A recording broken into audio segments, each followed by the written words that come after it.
ಎಲ್ಲರಿಗೂ ನಮಸ್ಕಾರ. ನಾನು ನಿಮ್ಮ doctor B K Ram Praveen, Janata Ayurveda Hassan. ಓಂ ನಮಾಮಿ ಧನ್ವಂತರಿಂ ಆದಿದೇವಂ ಸುರಾಸುರೈರ್ವಂದಿತ ಪಾದಪದ್ಮಂ ಲೋಕೆ ಜರಾರುಗ್ಭಯ ಮೃತ್ಯುನಾಶಂ ಧಾತಾರಮೇಶಂ ವಿವಿಧೌಷಧೀನ ಧನ್ವಂತರಿ ರಮಾನಾಥಂ ಸರ್ವರೋಗ ನಿವಾರಕಂ ಆಯುರ್ವೇದ ಪ್ರವರ್ತಾರಂ ವಂದೇ ಪೀಯೂಷದಾಯಕಂ. ಸರ್ವೇ ಜನಾಃ ಸುಖಿನೋ ಭವಂತು, ಸರ್ವೇ ಸಂತೋ ನಿರಾಮಯಃ. ಓಂ ಶಾಂತಿ ಶಾಂತಿ ಶಾಂತಿ. ವೀಕ್ಷಕರೇ, ಕೆಲವರಿಗೆ ತಲೆ ಹೊಟ್ಟಿನ ಸಮಸ್ಯೆ ಇರ್ತದೆ. ತಲೆ ತುಂಬ ಕಟ್ತಾ ಇರ್ತದೆ, ತುರಿಕೆ ಇರ್ತದೆ. ಎಷ್ಟು ಬಾಚಣಿಗೆಯಲ್ಲಿ ಬಾಚಿದ್ರೂ ತಲೆ ಕೂದಲಿನಲ್ಲಿ ಹೊಟ್ಟು ಜಾಸ್ತಿನೇ ಬರ್ತಾ ಇರ್ತದೆ. ಹಾಗಾಗಿ ಅವರು ಹಲವಾರು ಸಮಸ್ಯೆಗಳನ್ನ ಎದುರಿಸ್ತಾ ಇರ್ತಾರೆ. ಸಭೆ ಸಮಾರಂಭಕ್ಕೆ ಹೋಗೋಕ್ಕೆ ಒಂದು ಮುಜುಗರ ಪಡ್ತಾ ಇರ್ತಾರೆ. ತಲೆ ಕೂದಲ ಮೇಲೆ ಹೊಟ್ಟುಗಳು ಕಾಣ್ತಾ ಇರ್ತದೆ. ಇನ್ನು ಕೆಲವರಿಗೆ ಭುಜದ ಮೇಲೆ, ಬಟ್ಟೆ ಮೇಲೆ ಎಲ್ಲ ಹೊಟ್ಟುಗಳು ಬಿದ್ದಿರ್ತದೆ. ಇದಕ್ಕೆ ಯಾವ ರೀತಿ ಮನೆಮದ್ದು ಮಾಡ್ಕೋಬೋದು ಅನ್ನೋದನ್ನು ಇವತ್ತಿನ ಸಂಚಿಕೆಯಲ್ಲಿ ತಿಳಿಸ್ಕೊಡ್ತೀನಿ. ಒಂದು 2 ಚಮಚ ತೆಂಗಿನ ಎಣ್ಣೆನ ತಗೊಳ್ಳಿ. ಸ್ವಲ್ಪ ಉಗುರು ಬಿಸಿಗೆ ಮಾಡಿ, ಆ ಉಗುರು ಬೆಚ್ಚಗೆ ಮಾಡಿದ ನಂತರ ಆ ಒಂದು ತೆಂಗಿನ ಎಣ್ಣೆಯನ್ನು ನೆತ್ತಿಯ ಮೇಲೆ ಹಾಕಿ ಚೆನ್ನಾಗಿ ಮಸಾಜ್ ಮಾಡಿ, ತದನಂತರ ಒಂದು ರಾತ್ರಿ ಎಲ್ಲ ಬಿಡಿ.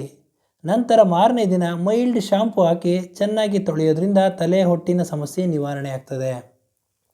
ಇನ್ನು ಆ್ಯಪಲ್ ಸೈಡರ್ ವಿನೆಗರ್ ಹಾಗೂ ನೀರು ಎರಡನ್ನು ಸಮ ಪ್ರಮಾಣದಲ್ಲಿ ಮಿಶ್ರಣ ಮಾಡಿ ತಲೆ ಕೂದಲಿಗೆ, ನೆತ್ತಿಗೆ ಹಾಕಿ ಚೆನ್ನಾಗಿ ಮಸಾಜ್ ಮಾಡಿ, ತದನಂತರ ಒಂದು 10 ನಿಮಿಷದ ನಂತರ ಉಗುರು ಬೆಚ್ಚ ನೀರಿನಲ್ಲಿ ಸ್ನಾನ ಮಾಡೋದ್ರಿಂದ ಈ ತಲೆ ಹೊಟ್ಟಿನ ಸಮಸ್ಯೆ ನಿವಾರಣೆ ಆಗ್ತದೆ. ಹಾಗೂ ಇನ್ನು ತಲೆ ಹೊಟ್ಟಿದ್ದವರಿಗೆ ಕೆಲವರಿಗೆ ಸಿಕ್ಕಾಪಟ್ಟೆ ಕಟ್ತಾ ಇರ್ತದೆ, ತುರಿಕೆ ಇರ್ತದೆ, ತಲೆನ ತುಂಬಾ ಕೆರಿತಾ ಇರ್ತಾರೆ, ಕೆರೆದಷ್ಟೂ ಹೊಟ್ಟು ಉದುರ್ತಾ ಇರ್ತದೆ. ಅಂಥ ಒಂದು ಸಂದರ್ಭದಲ್ಲಿ ಅಲೋವೆರಾ, ಲೋಳೆ ಸರದ ಒಂದು ತಿರುಳನ್ನು ತಗೊಳ್ಳಿ. ಆ ತಿರುಳನ್ನು ಅಥವಾ ಲೋಳೆ ರಸದ ಒಂದು ಜೆಲ್, ಅಲೋವೆರಾ ಜೆಲ್ಲನ್ನು ನೆತ್ತಿಯ ಮೇಲೆ ಹಾಕಿ ಚೆನ್ನಾಗಿ ಮಸಾಜ್ ಮಾಡಿ, ತದನಂತರ ನೀವು ಚೆನ್ನಾಗಿ ಕೂದಲನ್ನು ತೊಳೆಯೋದ್ರಿಂದ ಈ ಹೊಟ್ಟಿನ ಸಮಸ್ಯೆ, ಕಡಿತ, ತುರಿಕೆಯ ಸಮಸ್ಯೆ ನಿವಾರಣೆ ಆಗ್ತದೆ. ಹಾಗೂ ಅಡಿಗೆ ಸೋಡದ ಜೊತೆಗೆ ಸ್ವಲ್ಪ ನಿಂಬೆ ರಸ ಹಾಗೂ ನೀರನ್ನು ಮಿಶ್ರಣ ಮಾಡಿ ಪೇಸ್ಟನ್ನು ತಯಾರಿಸಿ, ಈ ಪೇಸ್ಟನ್ನು ನೆತ್ತಿಯ ಮೇಲೆ ಹಾಕಿ ಸ್ವಲ್ಪ ಮಸಾಜ್ ಮಾಡಿ, ತದನಂತರ ಶಾಂಪೂನ ಬಳಸದೆ ಉಗುರು ಬೆಚ್ಚ ನೀರಿನಲ್ಲಿ ತಲೆ ಕೂದಲನ್ನು ತೊಳೆಯೋದ್ರಿಂದ ಈ ಒಂದು ಹೊಟ್ಟಿನ ಸಮಸ್ಯೆ, ತಲೆ ಕೂದಲು ಉದುರುವ ಸಮಸ್ಯೆ ಹಾಗೂ ಕಡಿತ, ಈ ತುರಿಕೆ ಸಮಸ್ಯೆ ನಿವಾರಣೆ ಆಗ್ತದೆ. ಹಾಗೂ ದಿನಕ್ಕೆ ಒಂದು 5 ನಿಮಿಷನಾದರೂ ನೆತ್ತಿಯ ಮೇಲೆ ಸ್ವಲ್ಪ ತೆಂಗಿನ ಎಣ್ಣೆಯನ್ನು ಹಾಕಿ ಒಂದು 5 ನಿಮಿಷ ಮಸಾಜ್ ಮಾಡಬೇಕಾಗ್ತದೆ. ಅಂಥ ಒಂದು ಸಂದರ್ಭದಲ್ಲಿ ತಲೆ, ನೆತ್ತಿಯ ಮೇಲೆ ರಕ್ತ ಸಂಚಾರ ಸರಿಯಾಗಿ ಆಗಿ ಈ ಹೊಟ್ಟು ಉದುರುವ ಸಮಸ್ಯೆ, ಹೊಟ್ಟಿನ ಸಮಸ್ಯೆ, ತಲೆ ಕೂದಲು ಉದುರುವ ಸಮಸ್ಯೆ, ಈ ಎಲ್ಲ ಒಂದು ಸಮಸ್ಯೆಗಳು ದೂರ ಆಗ್ತದೆ.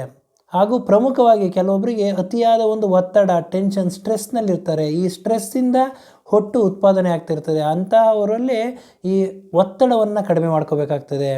ಪ್ರತಿನಿತ್ಯ ಧ್ಯಾನ, ಪ್ರಾಣಾಯಾಮ, ಯೋಗಾಸನ ಮಾಡೋದ್ರಿಂದ ಈ ಒಂದು ಸಮಸ್ಯೆಯನ್ನು ನಿವಾರಣೆ ಮಾಡಬಹುದು.